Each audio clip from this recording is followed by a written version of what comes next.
La méconnaissance des métiers de la relation client à distance fait régner une grande confusion dans les appellations des professions et donc dans le contenu des missions qui correspondent au métier de téléconseiller. Essayons donc d'y voir plus clair. Ainsi que son nom l'indique très précisément, il travaille à distance, du préfixe télé, par opposition au face-à-face. Sa mission principale est de conseiller, c'est-à-dire qu'il délivre des recommandations sur ce qu'il convient de faire. Il prend donc en compte les demandes des interlocuteurs du centre d'appel et y apporte la solution ou la réponse adéquate. Il intervient dans la satisfaction du client et par conséquent, il le fidélise. Il peut avoir des missions secondaires, comme réaliser des ventes additionnelles.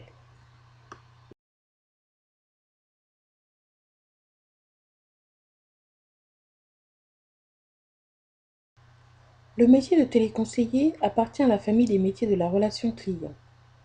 Spécialiste de la prospection, du conseil et de la vente auprès des particuliers et des entreprises, le téléconseiller exerce son activité au sein de plateformes téléphoniques, centres de contact, agences commerciales, entreprises ou administrations publiques, parfois à domicile, le plus souvent en réception d'appels. Il peut assurer le traitement des appels téléphoniques entrants, des emails, du courrier, des fax et de plus en plus du chat, des SMS, etc.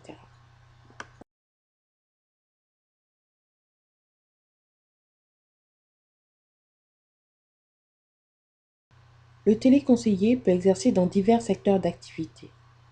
L'assurance, on l'appellera alors conseiller en assurance, chargé d'assistance.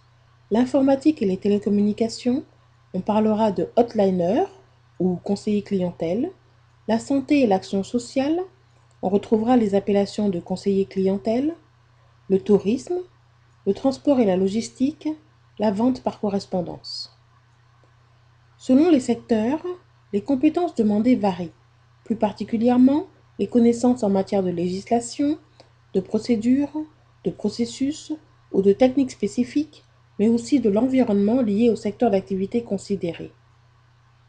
Il existe encore de nombreuses autres appellations correspondantes au métier de téléconseiller. Chargé de relations clients à distance, technicien de la vente à distance, chargé de la relation commerciale, téléacteur, téléopérateur.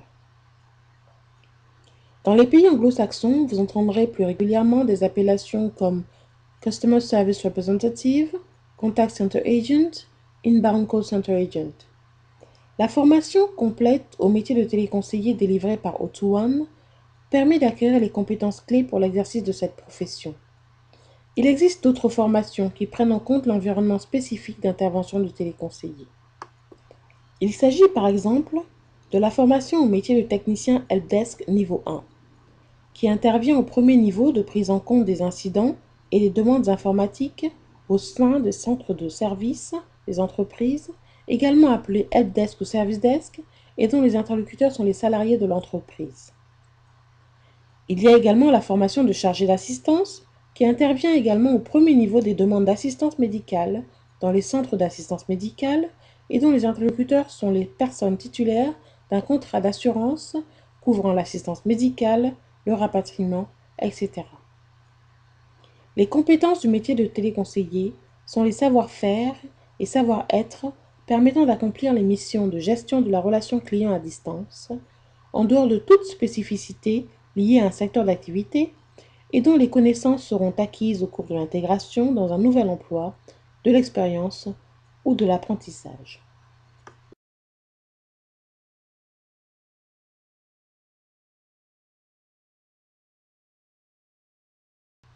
L'éducation scolaire, universitaire, familiale ou environnementale et la formation professionnelle ou l'expérience constituent les connaissances d'un individu.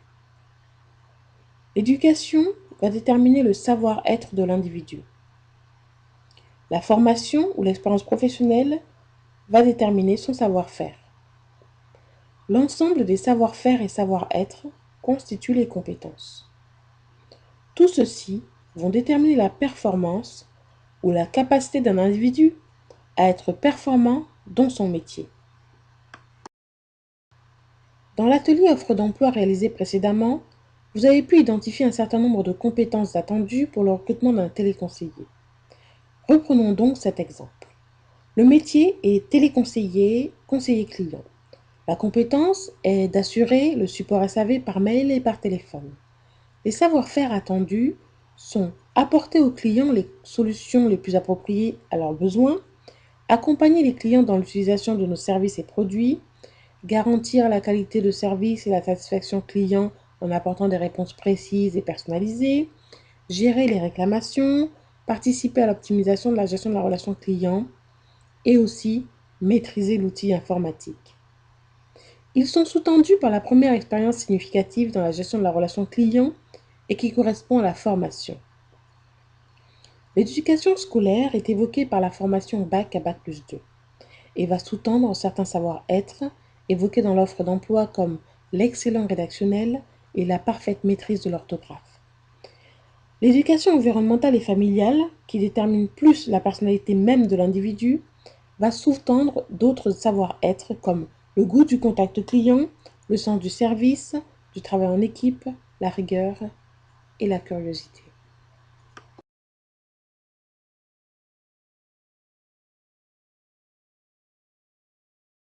En résumé, le niveau Bac à Bac+2 et l'expérience en gestion de la relation client constituent les connaissances recherchées pour l'emploi. Le recruteur considère que le candidat qui aura ces connaissances devrait être apte à la communication écrite et à l'exercice des missions évoquées pour le poste. L'ensemble des savoir-faire et savoir-être va permettre au candidat d'assurer le support SAV par mail et par téléphone. Tout ceci vont déterminer la performance ou la capacité d'un individu à être performant dans ce métier téléconseiller, conseiller client. En réalité, les compétences pour exercer le métier de téléconseiller sont nombreuses et ne peuvent pas toutes apparaître dans une offre d'emploi. Le savoir-être professionnel nécessaire à ce métier comprend l'adaptabilité, c'est-à-dire la capacité à s'adapter à des situations variées et à ajuster ses comportements en fonction des caractéristiques de l'environnement, des enjeux de la situation et du type d'interlocuteur. L'analyse, c'est-à-dire la capacité à identifier les différents composants d'un problème, d'une situation et les liens qui les unissent en vue de leur traitement.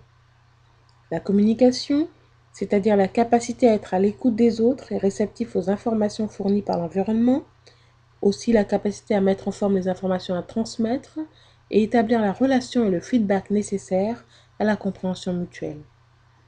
Il y a aussi la communication écrite, la négociation, l'organisation, la gestion des priorités, l'orientation vers le résultat, la prise de décision, le sens relationnel, l'esprit de synthèse, le travail en équipe. Le savoir-faire professionnel lié au métier de téléconseiller implique la connaissance des éléments tels que la typologie des clients consommateurs, les principes de la relation client, les techniques de marketing téléphonique, les techniques commerciales, l'argumentation commerciale, l'utilisation de logiciels de gestion clientèle, l'utilisation d'outils bureautiques. Cette liste ne saurait être exhaustive, mais permettrait d'accomplir les missions telles que identifier l'objet de l'appel, renseigner le client sur les caractéristiques d'un produit et le conseiller dans son choix, vérifier la disponibilité du produit, du service et saisir les données de la commande, de la réservation, réaliser des ventes additionnelles, renseigner le support de suivi de l'appel sur informatique. Ces savoir-être et savoir-faire se retrouvent dans de nombreuses professions, dans le domaine de la relation client, mais aussi dans d'autres domaines. Ces points communs permettent aux téléconseillers d'envisager plusieurs possibilités d'évolution, élargissant ainsi les perspectives du métier au-delà de ce qui est communément cité dans les témoignages du personnel de centre de contact.